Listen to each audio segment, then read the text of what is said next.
Here's a look inside my butterfly bush. We got us a hummingbird moth here. Tiny little something in there. A big fan favorite. This bush is this guy right here. This thing used to be loaded with hummingbird moths. Here's another one. I've only seen a couple. It's kind of sad.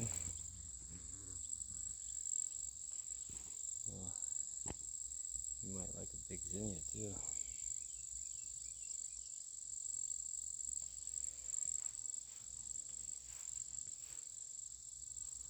Especially this time of night for hummingbird moths.